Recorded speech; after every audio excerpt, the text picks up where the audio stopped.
Hello everyone, today we will start the class 11th microeconomics chapter number 2 that is consumers equilibrium. अब जो chapter है उसमें जो word है कंज्यूमर उसका मतलब क्या होता है। A consumer is one who buys goods and services for satisfaction of wants. मतलब क्या होता है कि एक कंज्यूमर एक ऐसा व्यक्ति होता है जो अपने सेटिस्फैक्शन के लिए गुड्स और सर्विसेज अवेल करता है।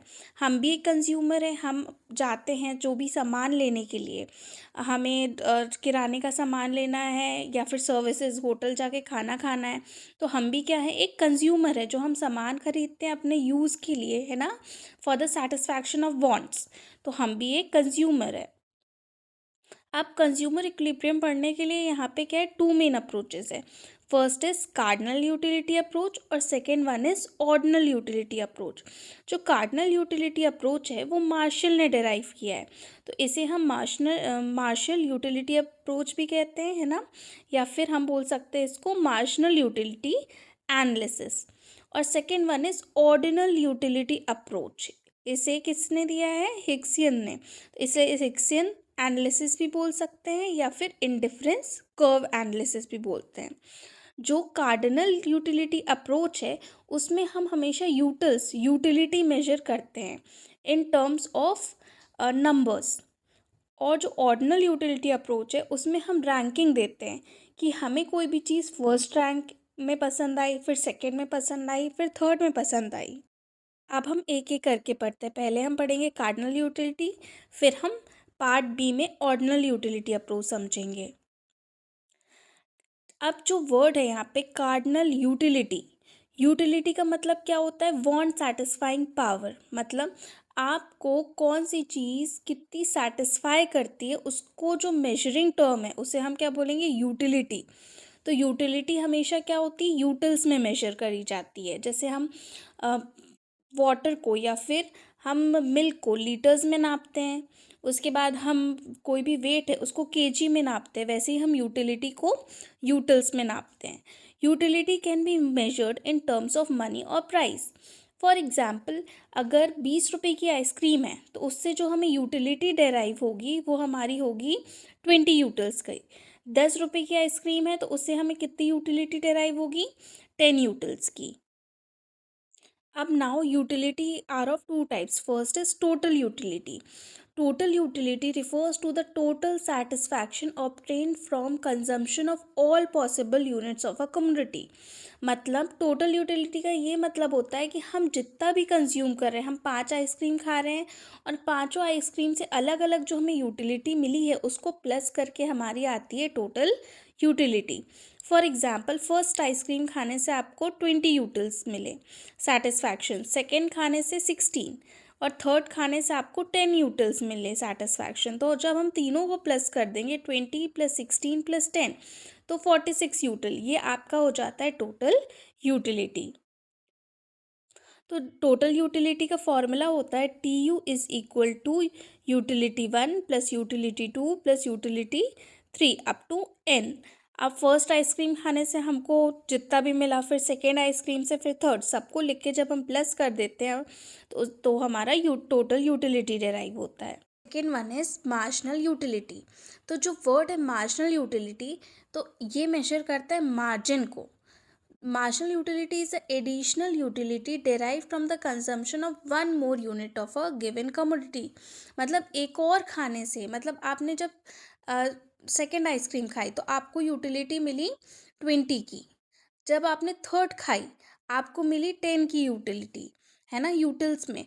तो जब आप दोनों को माइनस कर दोगे कि सेकेंड खाने के बाद आपने जब थर्ड खाई तो दोनों के बीच का डिफरेंस कितना हो गया हमारा यहाँ पे, 10 यूटिल्स का। तो उसे ही हम क्या बोलते हैं, मार्जिनल यूटिलिटी।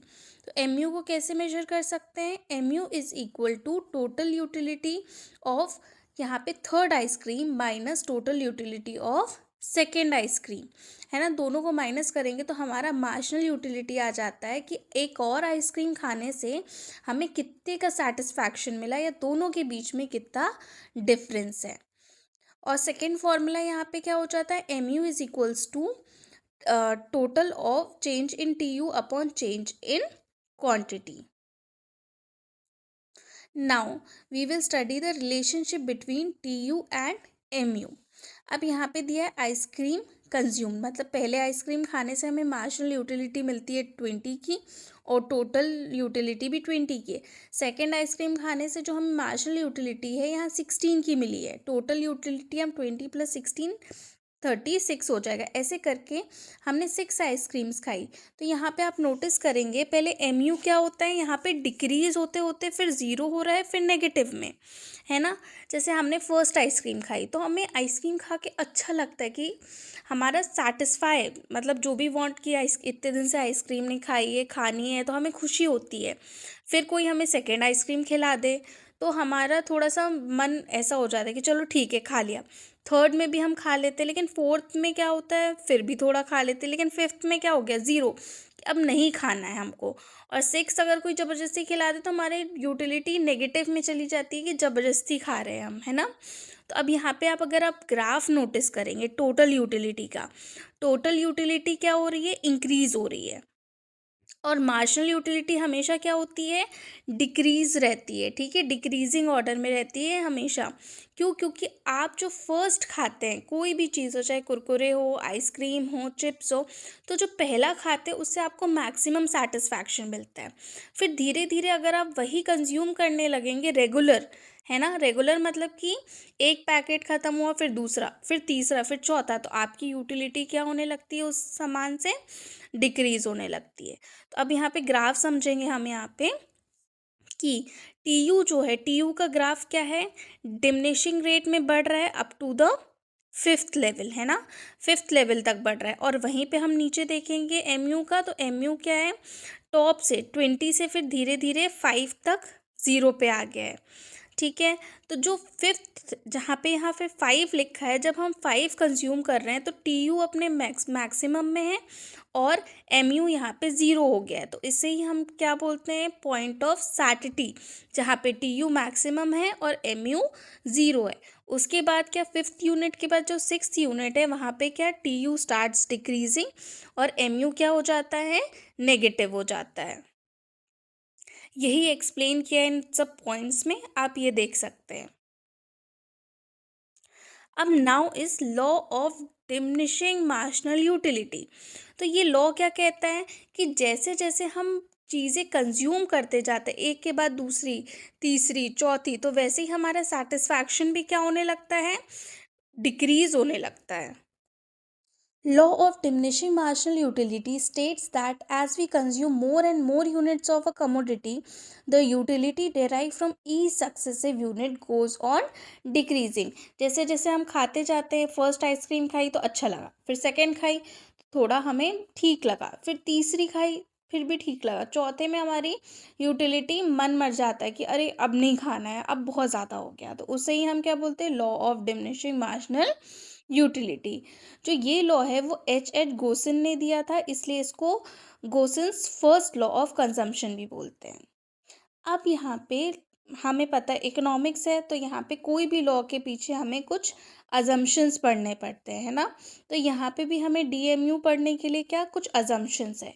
फर्स्ट क्या है, cardinal measurement of utility. It is assumed that utility can be measured and a consumer can express his satisfaction in quantity terms such as 1 2 3 etc। इसका मतलब है कि जब भी आप कोई भी चीज़ खाते हैं, आइसक्रीम खाई आपने, तो जो यूटिलिटी है वो आप मेजर कर सकते हो, ठीक है, यूटिल्स में। Second is monetary measurement of money. आप अगर 10 रुपए की आइसक्रीम खा रहे हो तो उससे जो यूटिलिटी डेराइव हुई वो 10 की ही होगी। 20 रुपीज़ की आइसक्रीम खाई तो उससे यूटिलिटी आपको 20 की आएगी।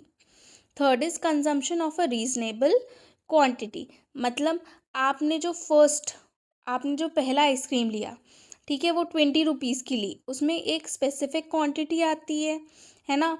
और अब फिर सेकंड डब्बा आप आइसक्रीम का खा रहे हो तो वही सेम क्वांटिटी खानी है आपको, और फिर थर्ड भी खाओ तो वही सेम क्वांटिटी खानी है आपको।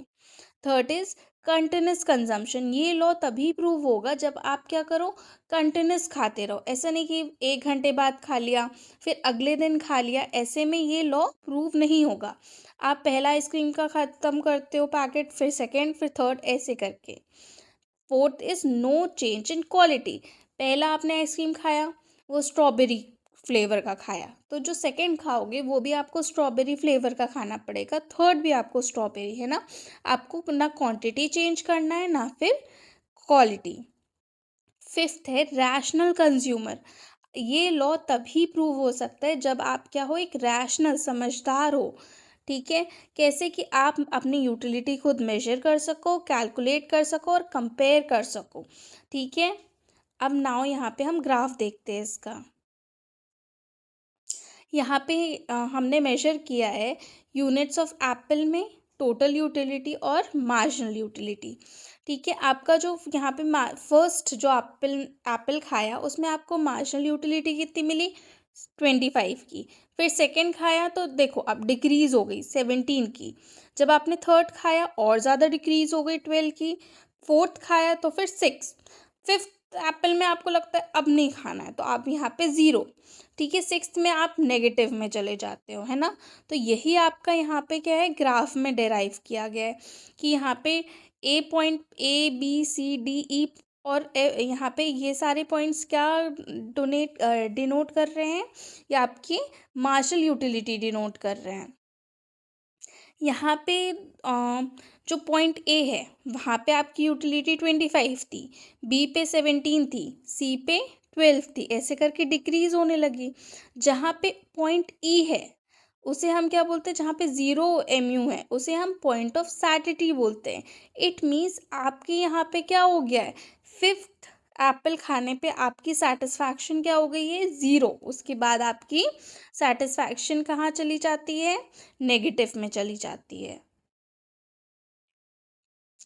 Now we have to study the consumer's equilibrium. Equilibrium का मतलब होता है कि एक ऐसी कमोडिटी जिसको खाने से आपको मैक्सिमम सेटिस्फैक्शन मिले, मतलब ना इससे ज़्यादा खाना है आपको ना कम, बस एक स्पेसिफिक क्वांटिटी खानी है जो कि आपकी लिमिटेड इनकम में आ जाए, है ना। उससे ज़्यादा आप खर्च नहीं करना चाहते, ना ही उससे कम खर्च करना चाहते हैं। एक लिमिटेड अमाउंट ऑफ मनी में आपको जब ज़्यादा सेटिस्फैक्शन मिले उसे हम उस पॉइंट को क्या बोलते हैं, कंज्यूमर इक्विलिब्रियम बोलते हैं। तो यहाँ पे आपको दो सिचुएशन पढ़नी है। First is in case of single commodity और सेकंड है in case of two commodity. Now, first one is in case of single commodity. A consumer purchasing a single commodity that will be in equilibrium when he is buying such a quantity of that commodity which gives him maximum satisfaction.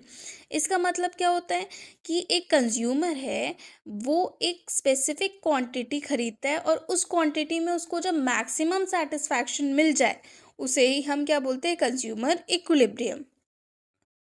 यहाँ पे जैसे क्या दिया है कि यहाँ पे price, हमारा प्राइस यहाँ पे कांस्टेंट रहेगा। ठीक है, तो यहाँ पे प्राइस जो है वो 10 है पूरे में। अब मार्जिनल यूटिलिटी है जो 10 में आपको क्या मिला, फर्स्ट यूनिट में 20, सेकेंड यूनिट में 16, थर्ड यूनिट में आपको मिल गया, जब आप 10 रुपये खर्च कर रहे हो तो आपको मार्जिनल यूटिलिटी भी कितने की मिली, 10 की। तो उस पॉइंट पे जो आपका MU है वो किसकी इक्वल है, प्राइस के, तो वही पॉइंट आपका क्या कहलाएगा, कंज्यूमर इक्विलिब्रियम की। मतलब आपको वर्थ इट लग रहा है, आपके 10 रुपये जब आप खर्च कर रहे हो और उसमें आपको 10 की यूटिलिटी मिल गई, आपको प्रॉपर सेटिस्फैक्शन मिल गया कि आपका वैल्यू फॉर मनी है, मेरा ये पैसा खर्च करना खराब नहीं गया, मतलब अच्छा रहा, तो ही उस पॉइंट को क्या बोलते हैं हम, कंज्यूमर इक्विलिब्रियम। ठीक है, अब इसको हम ग्राफ में देखेंगे। यहाँ पे जब हमने इसका MU का ग्राफ बनाया है तो MU के ग्राफ में जो 10 है उसी पे हम स्ट्रेट लाइन जाएगी तो हमें उसे PX डिनोट करेंगे। और जब देखेंगे आप, जब हम यहाँ पे MU की लाइन बनाएंगे तो वहाँ पे जब PX और यहाँ पे MU की लाइन जहाँ पे मीट कर रही है तो उसे ही हम क्या बोलेंगे, कंज्यूमर इक्विलिब्रियम बोलते हैं। Now next is consumer equilibrium in case of two commodity. A consumer in consumption of two commodities will be at equilibrium when he spends his limited income in such a way that the ratios of marginal utility of two commodities and the respective prices are equal and mu falls as consumption increases। इसका मतलब ये होता है कि आप consumer equilibrium तभी derive करते हैं जब आप ऐसे फॉर एग्जांपल, अच्छा हम एग्जांपल के हेल्प से समझते हैं कि आप कुरकुरे ले रहे हैं और एक फ्रूटी ले रहे हैं, ठीक है। आप दो कमोडिटीज़ इतनी क्वांटिटी में लेते हैं कि वो आपको मैक्सिमम सेटिस्फैक्शन दे, तो वही हम उसको क्या बोलते हैं, कंज्यूमर इक्विलिब्रियम बोलते हैं। यहाँ पे टू गुड्स लिए हैं, ठीक है, तो इसका रेशियो कैसे डेराइव होगा, जब M U X upon P X will be equal to M U Y upon P Y, तभी क्या होगा, कंज्यूमर इक्विलिब्रियम ऑब्टेन होगा। जब M U of X upon, जब एक्स का marginal utility upon price of X किसकी equal होगा, M U of marginal utility of Y upon price of Y के। अब यहाँ पे क्या होता है, M U falls as consumption increases, तो ये हमें पता है डीएमयू के लॉ से कि जैसे जैसे हम क्या करते हैं, कंजम्पशन इंक्रीज करते जाते हैं, वैसे ही हमारा क्या होता है, मार्जिनल यूटिलिटी गिरना चालू हो जाता है। यहाँ पे हम ग्राफ देखेंगे, यहाँ पे एम यू ऑफ एक्स दिया है और एम यू ऑफ वाई दिया है। तो यहाँ पे जब हम फर्स्ट यूनिट कर रहे हैं, ठीक है, फर्स्ट यूनिट क्या ले रहे हैं हम यहाँ पे, एक्स का तो 26 यूटिल्स मिल रहा है और वाई का 22 यूटिल्स मिल रहा है, सेकेंड में 20, ठीक है, और वाई का 18 मिल रहा है। जब थर्ड में हम देखेंगे तो यहाँ पे एम यू कितना मिल रहा है, 16, और वाई का कितना मिल रहा है, 15, और फोर्थ में एम यू ऑफ एक्स है 15। तो देखेंगे आप कि यहाँ पे फोर्थ यूनिट जब है उसमें एक्स का 15 है और थर्ड जो यूनिट है उसमें वाई का 15 है। तो जब दोनों से हमें सेम यूटिलिटी मिल रही है, इसमें भी 15 उसमें भी 15, तो वही पॉइंट हमारा क्या कहलाएगा, यहाँ पे इक्विलिब्रियम पॉइंट कहलाएगा। अब इसी को हम ग्राफ में प्लॉट कर लेंगे तो जो पॉइंट ई है तो वो हमारा क्या डिनोट कर रहा है, जो फोर्थ यूनिट है वही हमारा क्या डिनोट कर रहा है, इक्विलिब्रियम पॉइंट। होप है कि आपको ये सब समझ में आया होगा। नाउ जो नेक्स्ट टॉपिक है हमारा ऑर्डिनल यूटिलिटी, वो हम नेक्स्ट वीडियो में कवर करेंगे, दैट इज़ पार्ट 2।